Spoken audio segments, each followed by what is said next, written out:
This is me. This is my beloved wife, Sylvia.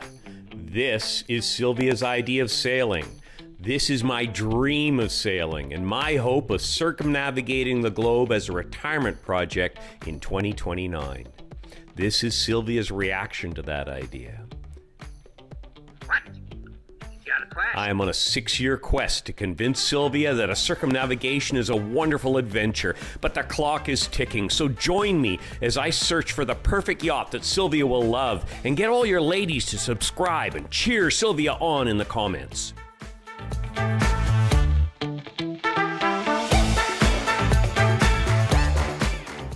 Welcome back to Naval Gazing at Camp David. This week we are heading back to France for a look at Jeanneau's latest addition to their yacht series, the Jeanneau Yacht 55.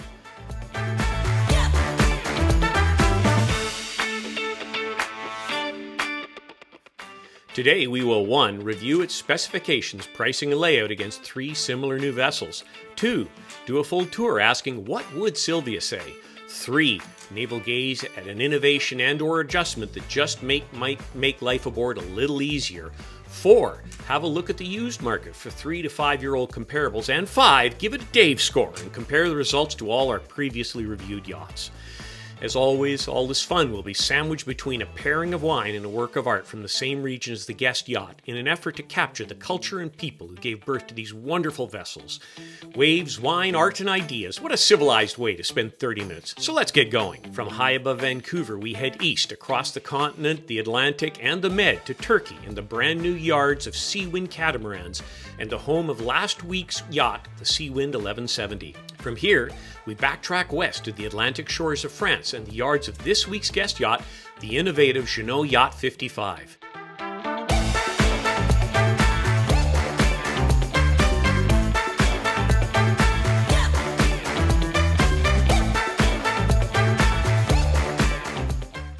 Now we hop southeast to the shores of the Med for our wine pairing this week, Gerard Bertrand Côte de Rose Rose 2020.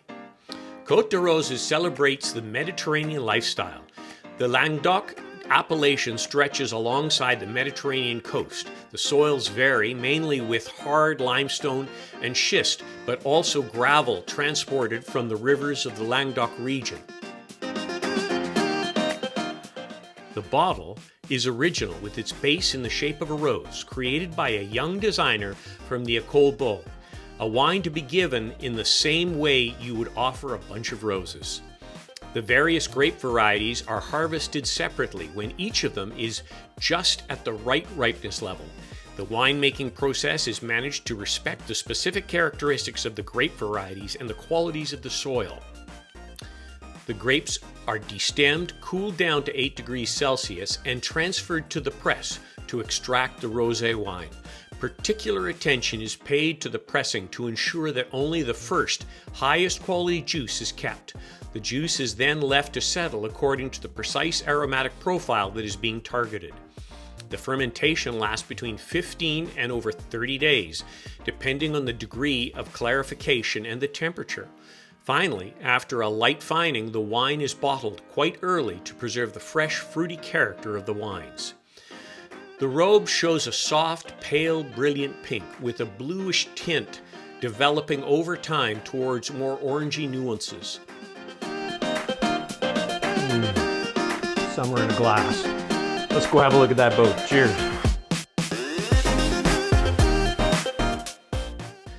Well, this boat is nothing if not innovative, and I'm sure quite polarizing to the traditionalists in the audience, of which a great number of sailors are.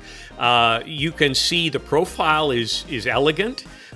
Some may argue with the optional hard spray hood and, of course, the hard top with the retractable section.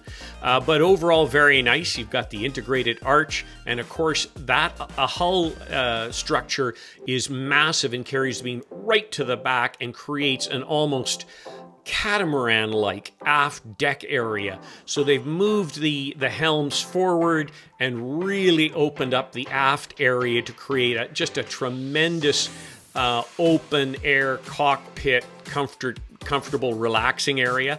Then forward of the helm, you can see under the hard bimini is a very unique area. It's an upper level that offers you a secluded or an isolated and protected nav station. It's not downstairs, it's upstairs, as well as a dinette on the opposite side. So, I mean, you really have a lot of areas of different entertainment areas. And we haven't even talked about, of course, the bow, of which there's a significant bow area there to enjoy at the same time. The integrated arch, again, allows you to have the optional hard top, which extends well back and certainly well over top the helm stations, offering just tremendous protection to the captain of the vessel. And then you have those gull wing doors that lead into completely separate guest quarters, much like, again, a catamaran would have. So this is a very, very interesting vessel that I'm sure will ignite some comments. Okay, this week we are looking at the Jeanneau Yacht 55, the Dufour 530, the Moody 54DS, the Halberg Rassi 57, and the Passport 545, which you'll recall from a couple of weeks ago. The profile of all these vessels is very attractive. There could be arguments made against the 54DS from Moody, the windage and all that good stuff, but they've still executed a nice profile on that, given the vast amount of space within that vessel. Overall, my two favorites would be the Jeanneau Yacht 55 and the Passport 545. Heading onto the deck, this is where the differences really stand out. Look at the beam on this Yacht 55, how it extends straight back, and then this massive entertainment area on the aft deck with built-in settees and tables, raising and lowering tables so you can fill them into a full bed. Very, very much like a catamaran, even more space than a catamaran cockpit. And a chunk of it would have coverage from the hardtop bimini. And of course, you can have optional canvas biminis in the aft section as well. Then you can see through what would be the optional hard spray hood onto the upper cockpit area there in the center of the boat, where you have, again, as we stated, the nav desk with your plotter and whatnot on the port side, and a dinette on the starboard side. Very unique. And then further forward, of course, you have large access hatches into four lockers, potential captain's quarters, and optional sun pads on the foredeck. The Dufour 530, a very standard layout. Nothing really different or unique here. Your typical cockpit, your typical aft deck, although they do have that center lounger there on the very aft, which is interesting. Beyond that, it's much the same. The Moody, completely different again. You've got your aft cockpit, very sheltered. Your hard top with the retractable bimini in the center extends full coverage to the cockpit, but does not extend over the helm stations. Then walking inside, you've got your upper saloon, which we'll talk about a little later. Heading up the generous side decks, you go to the forward section, and you do have some optional lounging pads that go on the foredeck there that make life very nice. But, it's a big boat. It feels a big boat. Lots of space. The Halberg Rassi 57, classic shape, beautiful vessel, a generous cockpit, very sheltered. You don't have the same space, of course, as you do on a Yacht 55, but there are those who would argue that you're far more protected, far safer for blue water cruising in this particular style of cockpit, in a very clear foredeck. And finally, the Passport 545, single helm, reasonable aft deck area, but of course you've got the very traditional hull shape, which narrows at fore and aft, but a very classic, beautiful execution of that shape. Okay, heading down into the saloon area here, the Jeanneau Yacht 55. This is where it gets real interesting. You'll note aft you've got those two double cabins, port and starboard. Those are not accessed from the main saloon. They are accessed from gull wing doors in the covered area of the upper cockpit. So very much like a catamaran with the level of privacy. One even has a little fridge and a settee in there. I mean, very cool. Then you go down the companionway into the saloon, where you've got a settee and dinette on the port side, and a nice sized galley on the starboard side. Not my favorite configuration, as you know. I like the sense of full beam lounging area in the saloon with the galley somewhere else, either forward or down a side. But it's well executed. And the thing that sort of gives it a bit of a rest is they've got double doors into the forward owner's cabin. And you open those up, and it really opens up the sense of the space. And their finishes are very nice. I was looking at a teak finish, absolutely beautiful. The forward cabin, I'm not a fan of forward cabins, but this is almost an aftish forward cabin with a fair amount of beam to it. The berth turned aft with almost three-side access. Nice settee on the starboard side and a very generous head in the forepeak there. The Dufour 530, very traditional, not my least favorite layout of all, which is split aft cabins, wasting that full beam aft. The forward master in a V-berth style master.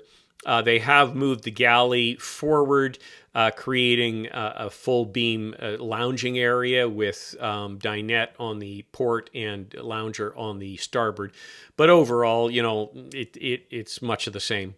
The 54DS, completely different. So we already touched on the upper saloon. Remember this thing now, you're talking, your upper saloon has... in my selection here, which is the galley down, believe it or not, this has a galley down and a monohull.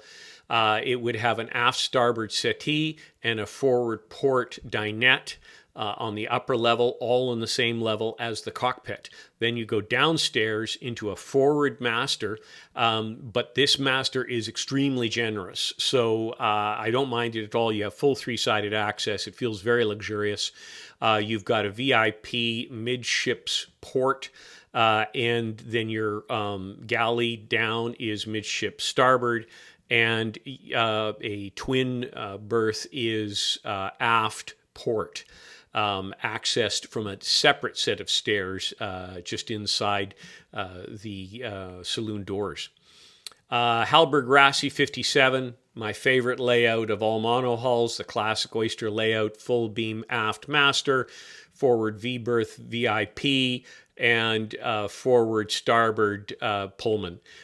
So you got full beam saloon with their traditional easy chairs there.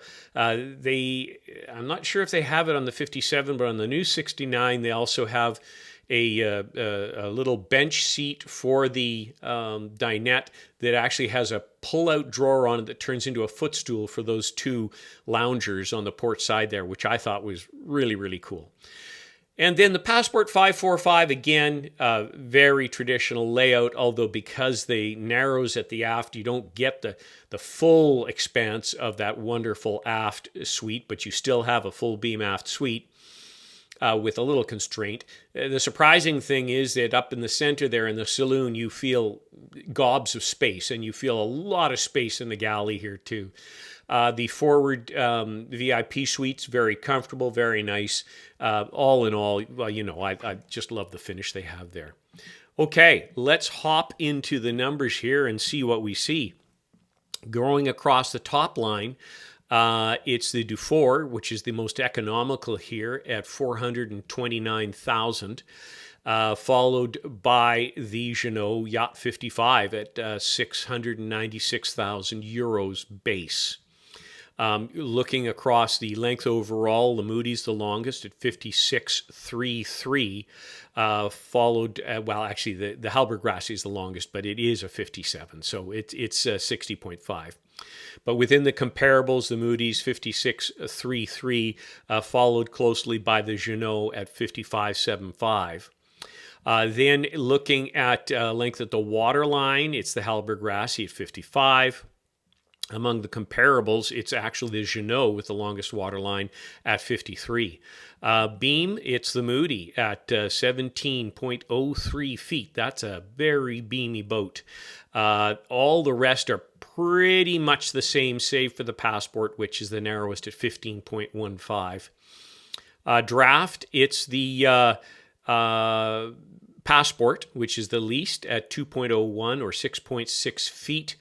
And then it's followed by the Dufour at 7.55.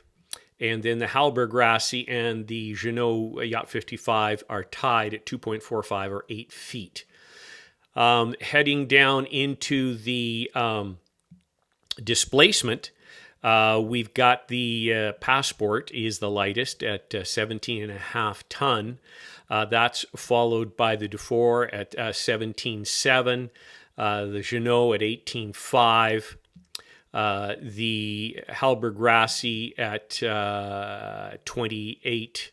Sorry, the Moody at 24.7 and the Halberg Grassy at 28 ton. The upwind sail area, it's the Halberg Grassy with 163 square meters.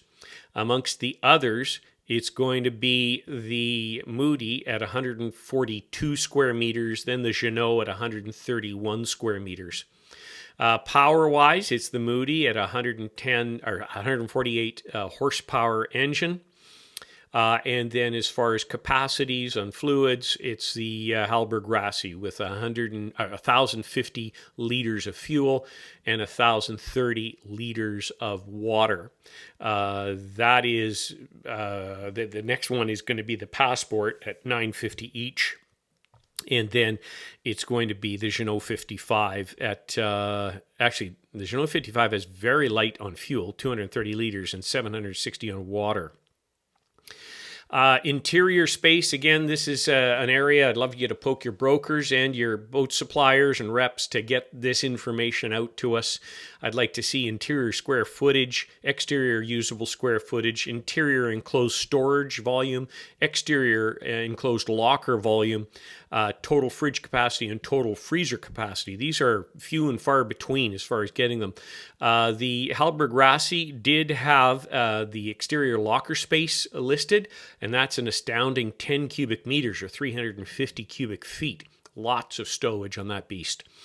As far as fridge and freezer capacity, the only one I could find was the Moody, and it is 70 liters of each. Okay, moving into the more technical areas. As far as hull construction, I think I mentioned this last time. It blows my mind how difficult it is to find out the nature of the resins, the fibers, the hull construction on these vessels, especially in monohulls. It's like nobody cares. I don't understand. Anyways, Passport Yachts cares, and they've got a solid fiberglass hull, hand laminated, using stitched biaxial fiberglass fabrics in conjunction with 100% vinyl ester resin, reinforced with Kevlar. Now, just so you know, polyester is the predominant and cheapest resin. It's the weakest, and it is the most susceptible to water intrusion. Vinyl ester is the next strongest, and it is not susceptible to water intrusion, which is why you'll see a layer of vinyl ester on some of these polyester boats.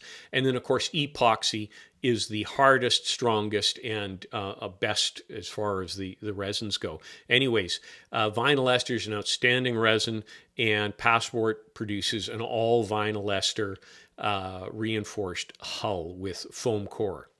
Everybody else is sort of the same. Moody references a vinyl ester outer skin, which is very similar to what Outremer does. So vinyl ester outer skin, polyester inner skin, foam core. That's okay. They got carbon reinforcement as well. So that's sort of second up. Everybody else is much the same. Polyester and e-glass with on a foam core, with the one exception being the Jeanneau 55. Jeanneau and our friends at the Beneteau Group, including all their catamarans, still hold to an end grain balsa core in sections of their boat. There are arguments for and against, but there you go. Okay, heading then into the battery bank size. Again, a little challenging to find. The Passport was about the best.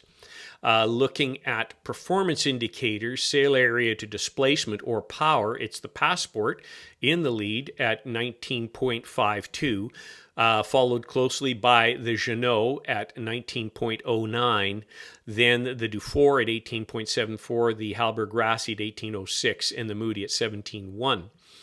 Displacement to hull length at the waterline or heaviness. Here the low number wins, and it is the Jeanneau 55 at 124.97. Is significantly better than any of the others. The closest one would be the Dufour at 147.69.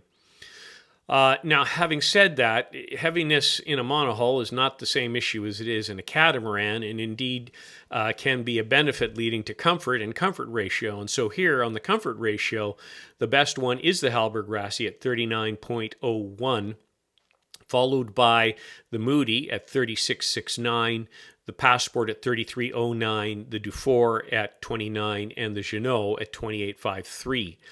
The capsizing screening formula, the best one is a Halberg Grassy at 1.71, and the rest of them are pretty darn close. The Passport and Moody tie at 1.8, and the Dufour and Jeanneau are about 1.9. Hull speed, it's the Halberg Grassy at 9.97 because that's simply a factor of length at the waterline. If you're enjoying the content, please take a moment to hit the subscribe button, then share the channel with a couple of friends and hit the like button. It's free and really helps the channel. You can also join our crew on Patreon, where you can enjoy ad-free viewing as well as downloads of the Excel specifications and PowerPoint layout comparisons while helping the channel for a few bucks a month. And thanks to my first 2 Patreons who joined last week. You can find a link to the Naval Gazing at Camp David Patreon channel in the description below, where you can also click to receive our free ebook and information on some really cool virtual sailing training. And speaking of cool, my friends at CatamaranShow.com have developed an amazing website and database of every catamaran available and scheduled to launch that allows you to do selectable, in-depth comparisons of 3 cats at a time. They are also working on an incredible virtual tour and on-the-fly configurator that provides the option of fully immersive virtual reality with the appropriate 3D goggles. This is an incredible resource for anyone considering a catamaran purchase. Have a look by clicking the link in the description below. Okay, hopping on board. What would Sylvia say? Well, if as long as it was at the dock and she didn't realize it healed, she'd love this thing because it really does look beautiful. I mean, avant-garde, but beautiful. Look at that grill that swivels out from underneath the aft settee there, and a beautiful swim platform, a bit of a dinghy garage there. I'd put davits on there and then save that for stowage. Fabulous hardtop, embedded lighting, beautifully finished, easily retractable center section, and beefy. Look at the stainless work there, holding the hardtop up along with the integrated arch in the forward. The hardtop is a little wide for my liking. Others would like it simply because of the coverage. I prefer the hardtop on the Jeanneau Yacht 60.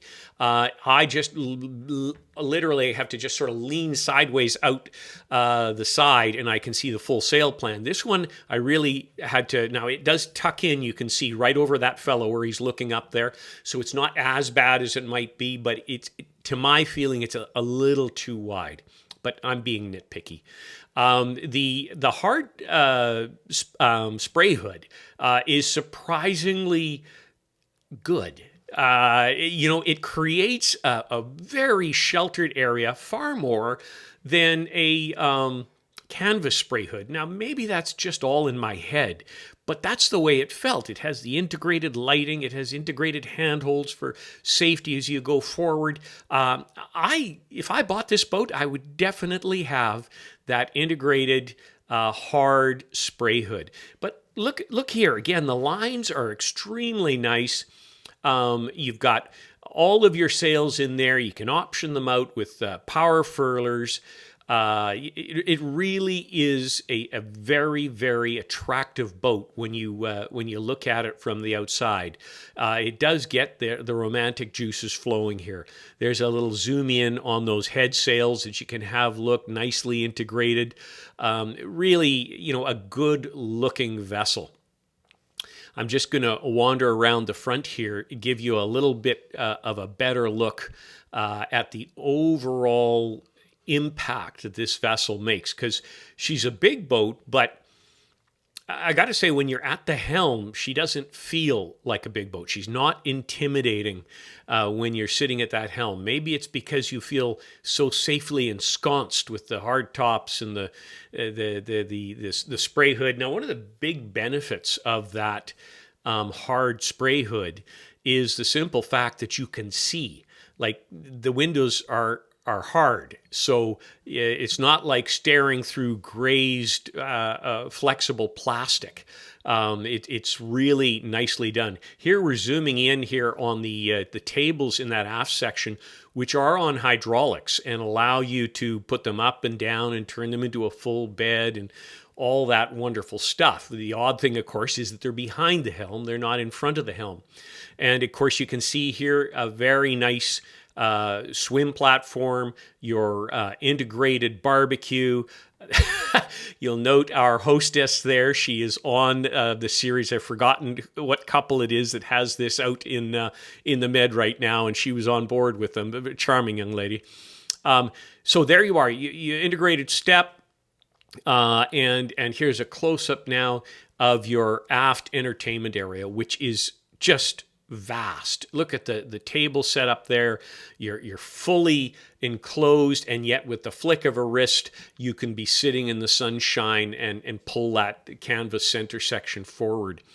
Lots of comfortable seating for guests. Lots of comfortable seating for the captain. Here at the helm, easy reach to every single winch. They're all powered. Here's just looking up. As you can see, it took a little bit more for me to get out a little further, and now I can see everything. It's not quite like the 60s where literally I shift my weight onto the outboard foot and I'm looking past the hardtop. Having said that, the benefit, of course, is a lot more shelter when you're in there. This also has clears, optional clears that come down and enclose that entire area, just like the cockpit of a catamaran, giving you like incredible space. A little commentary from the peanut gallery here. You can see fantastic skylights, hatches in the cabin top, which we'll see the benefit of when we go inside. But, lots of space up here and good access into the forepeak, into your chain locker. You've got your power furlers that you can option out, which, of course, all of those three sails would be on power furlers if this was my boat.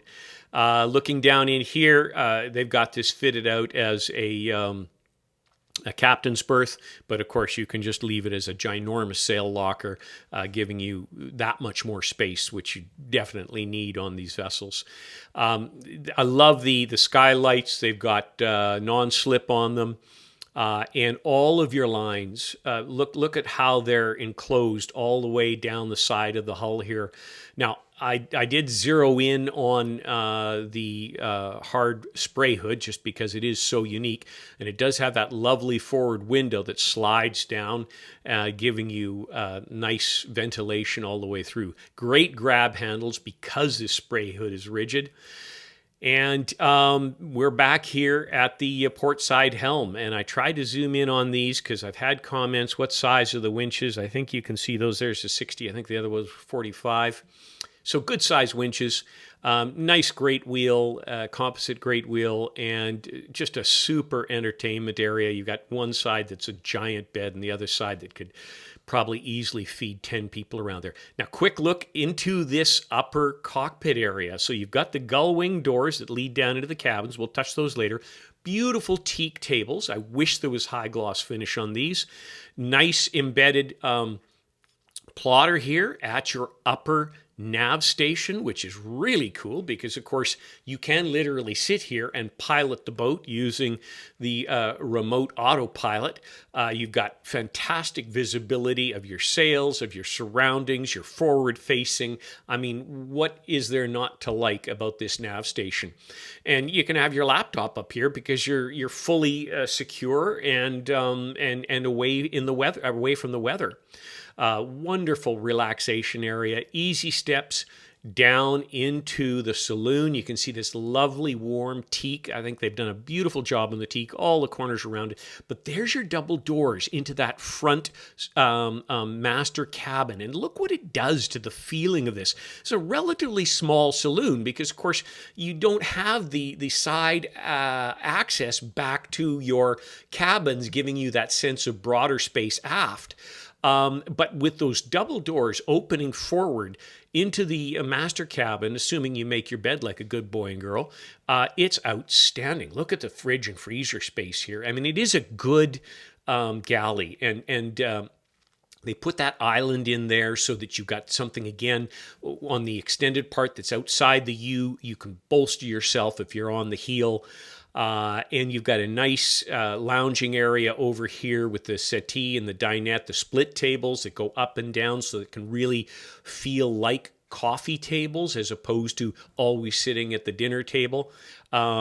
And here's this little island area. You've got some storage in there as well. Good handholds. You're not going to be falling around this saloon area anytime soon. You've also got, we saw it quickly in the ceiling that houses the indirect lighting. There's also a handhold up there. But this master cabin, very comfortable. Here's, we were talking about this last week on the Seawind. There's little inset leather pieces here, even where on their nice warm teak. One would think that Seawind and others like them on the catamaran side would go just a little further as far as the finish and making their stuff feel warm and home-like, given that's what they're going to be, home.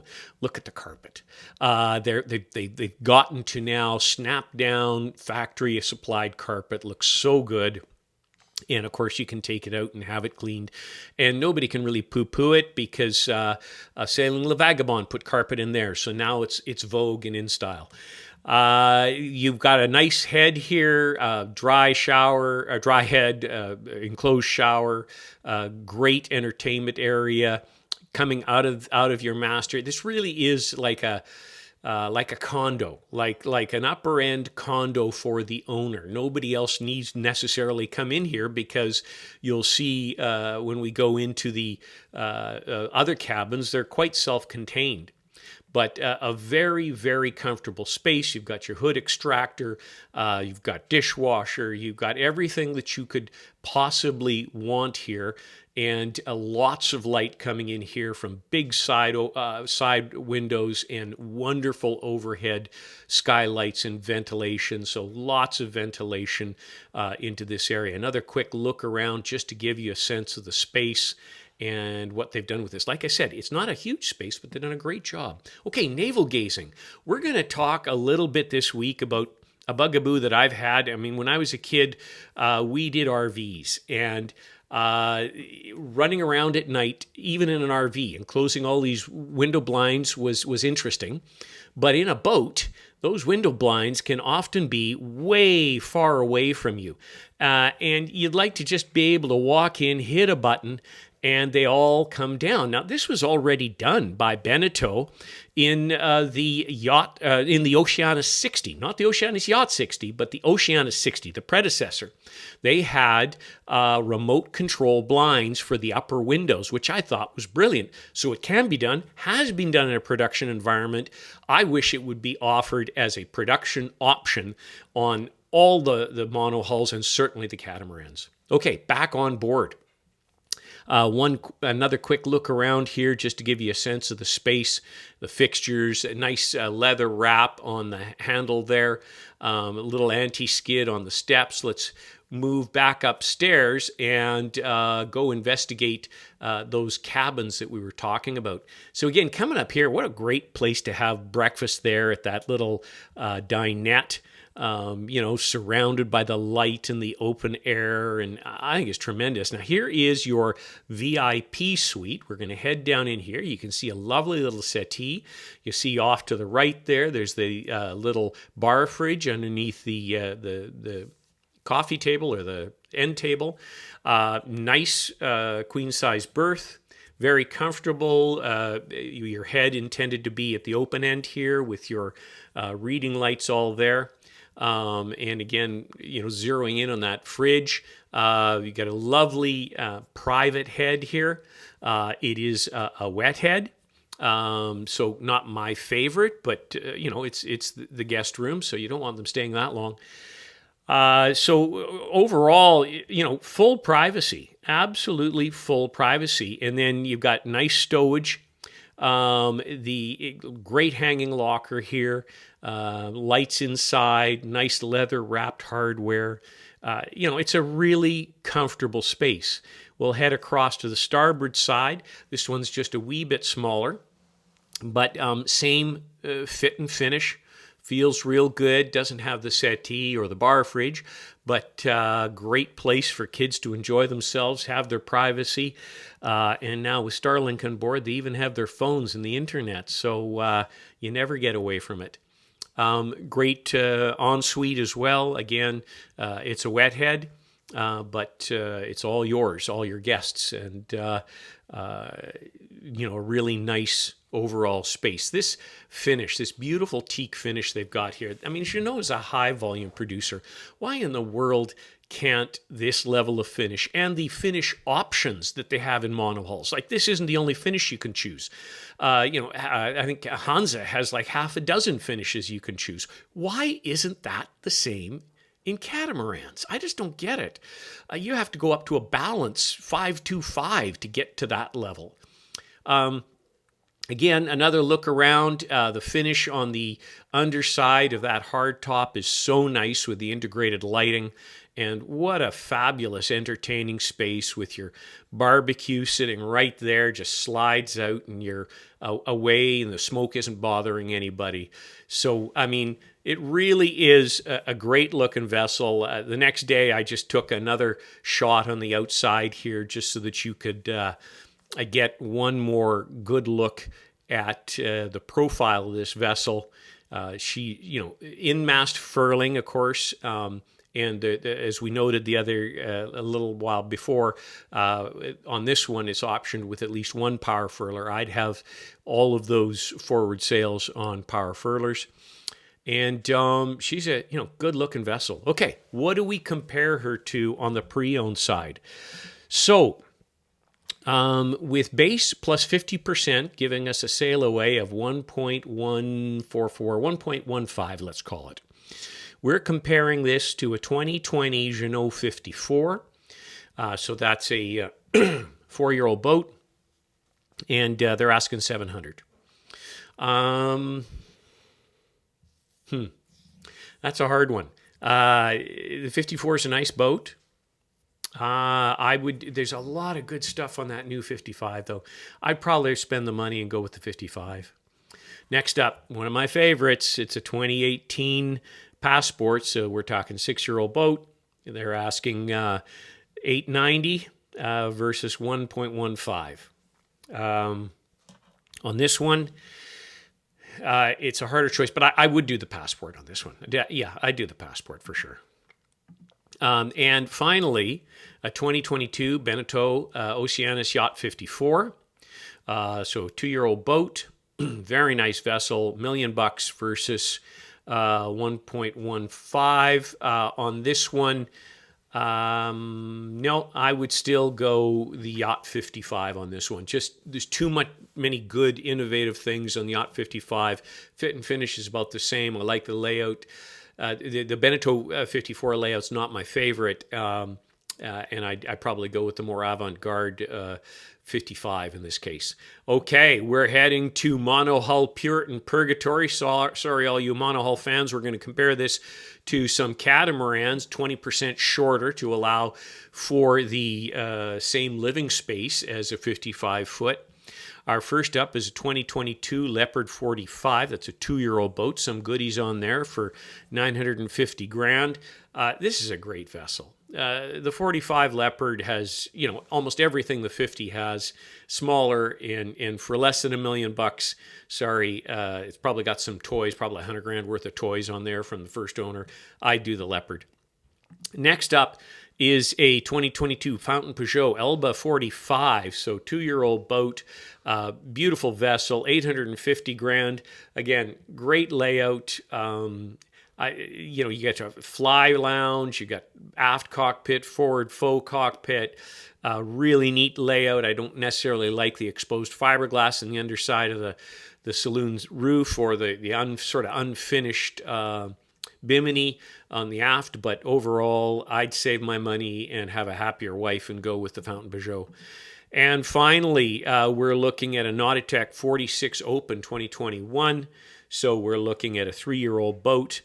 They're asking $850,000, no contest. It would be the Nautica on this one. Beautifully finished on the inside and reasonable performing boat and very comfortable. So, sorry, clean sweep for the cats. Okay, how did she do on the Dave score? So let's go down. Oh, there she is. She did pretty good. She ended up at 71 out of 100. So elegance on the interior, 7 out of 10. Just, the size is a little small feeling. Exterior, 8 out of 10. Great exterior. No, I couldn't go 9. But, it's the innovation in that covered area, whatnot, the gate got it to the 8. Comfort on the interior, 7 out of 10. Exterior, 8 out of 10, which is a high number. And it's thanks to that upper cockpit, the aft lounging area, the hard tops, all that good stuff. Quality is 7 out of 10. It feels like a quality vessel. It might even be an 8 out of 10. Performance is going to be about a 5 out of 10, maybe 6. Lazy Sailor, 7 out of 10. Everything came back real nice. Condo, 7 out of 10.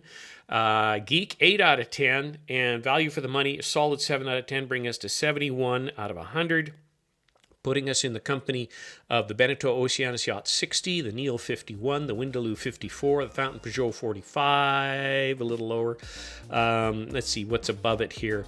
The Fountain Peugeot 47 is the same score, and the Neil 52 was higher. So, yeah, it's in about the right spot for my applications. For our Art of the Region this week, we're looking at one of my favorites, Claude Monet and Port of Amsterdam, 1874. Monet was a founder of Impressionism. He adhered to its principles throughout his long career and is considered the most consistently representative painter of the school, as well as one of the foremost painters of landscape in the history of art. As a youth in Le Havre, Monet was encouraged by the marine painter Bodin to paint in the open air, a practice he never forsook. After 2 years with the army in Algeria, he went to Paris over parental objections to study painting. In Paris, Monet formed lasting friendships with the artists who would become the major Impressionists, including Pissarro, Cézanne, Renoir, Sisley, and Basile. He and several of his friends painted for a time out of doors in the Barbizon district. Monet soon began to concern himself with his lifelong objective, portraying the variations of light and atmosphere brought on by changes of hour and season. Rather than copy in the Louvre the traditional practice of young artists, Monet learned from his friend, from the landscape itself, and from the works of his older contemporaries Manet, Corot, and Courbet. Monet's representation of light was based on his knowledge of the laws of optics as well as his own observations of his subjects. He often showed natural color by breaking it down into its different components as a prism does.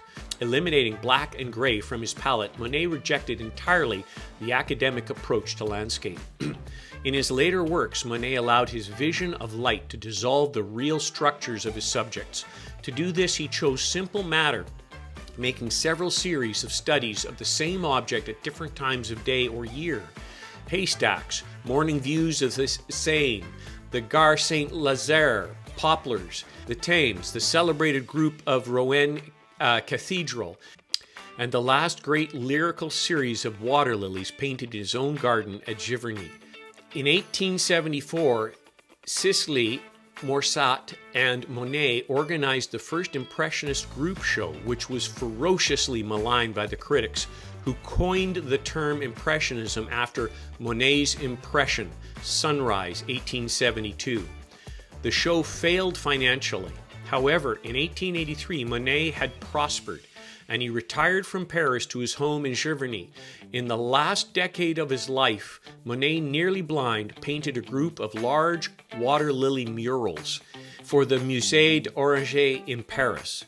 Monet's work is particularly well represented in the Louvre, the Marmottan, the National Gallery, the Metropolitan Museum of Art, and the Art Institute of Chicago. It is also included in many famous private collections. Well, that's our Waves, Wine, Art, and Ideas for one more week. Do hope you've enjoyed it. We'll see you here next week. Cheers.